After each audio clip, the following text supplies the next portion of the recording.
안녕하세요. 연금박사 이영주입니다. 군포시 당동도서관 노후준비 특별 강연 프로젝트 첫 번째 시간 시작하게 되었습니다.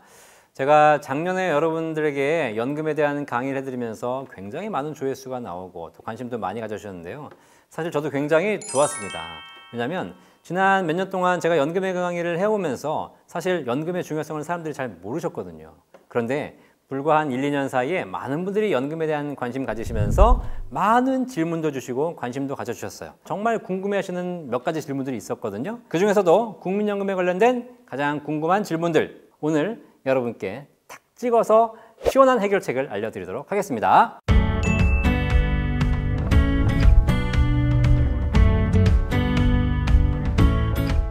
국민연금을 그냥 직장가입자나 지역가입자 다 내시는 분들은 크게 문제가 없는데 이미 가입하시는 분들 계시고 추납, 반납 이런 걸 통해서 더 내고 싶어 하시는 분들 계세요.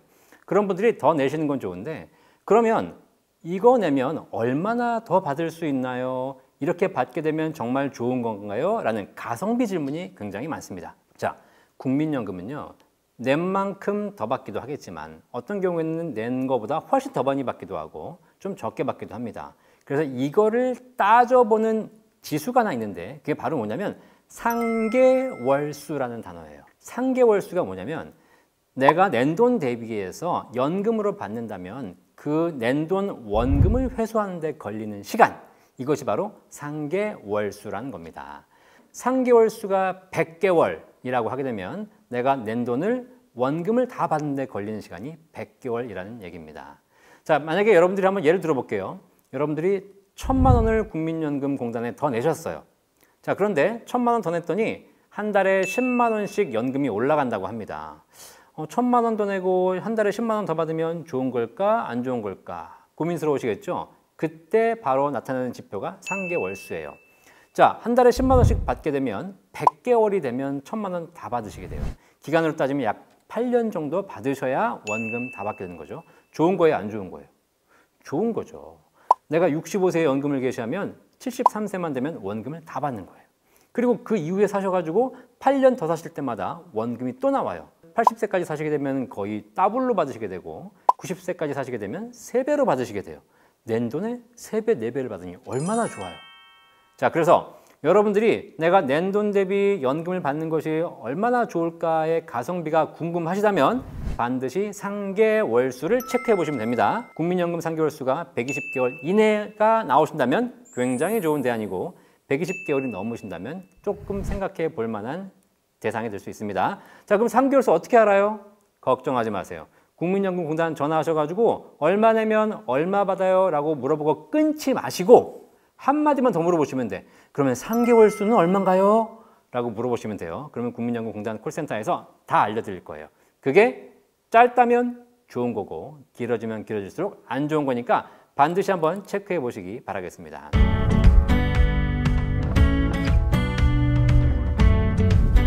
국민연금은 일반적으로 의무적으로 내셔야 되겠지만 주부들이라든가 학생들은 내고 안 내고를 선택할 수 있습니다. 국민연금을 꼭 받으셔야 되겠다. 그런 분들은 이미 가입해서라도 받으셔야 되고 10년을 채워야 받을 수 있기 때문에 10년 안 되신 분들은 이미 가입해서라도 10년 채우시는 게 좋습니다. 그런데 이미 가입이 사실 좋긴 한데 이미 가입을 굳이 하지 않으셔도 되는 분들이 계세요. 어떤 분들이냐? 보통 한 집에 부부가 계신데 한쪽 배우자, 보통 남편이죠. 남편이 국민연금을 굉장히 많이 받으시는 분들 계세요. 자, 이런 분들은 부인이 이미 가입하셔봐야 그렇게 유리하지 않는 구간이 나오기도 해요. 왜냐하면 남편분이 국민연금 많이 받으시면 그걸로 같이 사시면 되거든요. 근데 이분이 갑자기 받다가 돌아가시게 되면 여기서 유족연금이 나오는데 유족연금이 훨씬 크기 때문에 내가 배우자가 가입한 이미 가입분을 포기해야 되는 경우가 발생할 수도 있어요. 자, 그래서 이런 특수한 경우가 종종 생기는데 이런 경우에는 이미 가입이 그렇게 유리하지 않을 수 있기 때문에 그런 부분은 꼭 한번 생각해 보시고 결정하실 필요가 있습니다.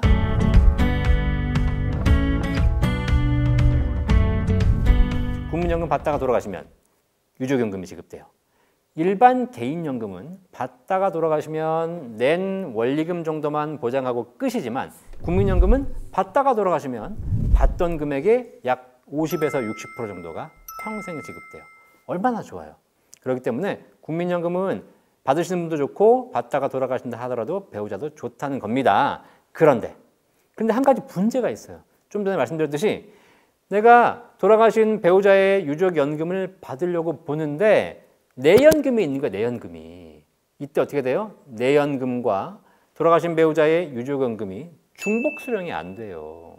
그래서 어쩔 수 없이 하나를 포기하셔야 되는 상황이 발생합니다. 자, 그러다 보니까 어떤 게 더 큰지를 비교하셔야 되거든요. 자, 그래서 이런 경우를 잘 여러분이 고민하시면서 내가 임의 가입을 할지 말지 또 유족연금이 발생됐을 때 어떻게 선택해야 되는지 고민하실 필요가 있습니다.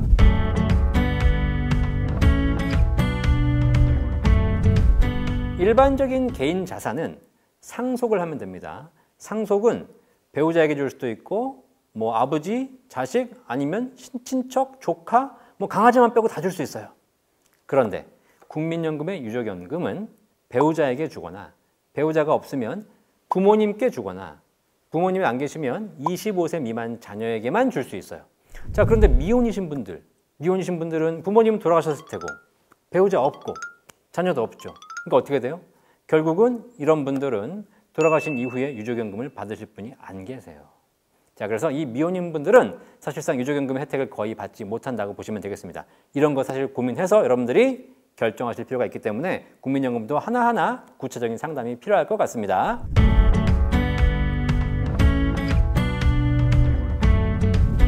기초연금 뭔지 아시죠? 65세 이상 어르신들께 30만 원씩 매달 지급하는 연금이거든요. 그런데 내가 국민연금을 늘려놨더니 이것 때문에 기초연금 못 받으신다. 그래서 오히려 기초연금 받으려고 국민연금 더 안 하시는 분들도 계세요. 굉장히 잘못된 판단이에요. 기초연금 제도는 언제 바뀔지 몰라요. 지금 기준이 많이 변하고 있고요. 나중에 전부 다 드릴 수도 있고 전부 다 안 드릴 수도 있어요. 그러니까 이런 제도가 바뀔 수 있는 것 때문에 내가 평생 받을 수 있는 국민연금을 포기하시면 안 된다. 아시겠죠?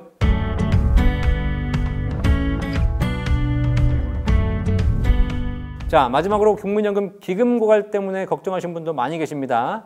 자, 그런데 보시는 분 중에서 나이가 50세, 60세 되시는 분들 걱정하지 마세요. 여러분이 많이 받아가시는 거니까, 그래서 기금이 고갈되는 거니까 걱정하지 않으셔도 되고요. 기금 고갈 걱정해야 될 사람은 20, 30대 젊은 친구들이거든요. 빨리 국민연금이 개혁되어서 더 많은 사람들이 안정적으로 연금 받을 수 있는 제도를 아마 국가가 만들어낼 거라고 생각합니다. 자, 만약에 걱정되신다. 그러면 여러분들이 국민연금 많이 받으셔가지고 우리 젊은 친구들한테 밥이라도 많이 사주세요.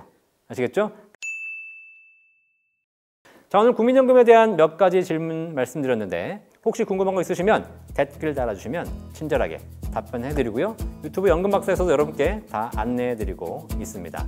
자, 오늘 국민연금에 대한 궁금증이 해결되셨기 바라면서 다음 시간에 연금저축 관련된 내용으로 뵙도록 하겠습니다. 감사합니다.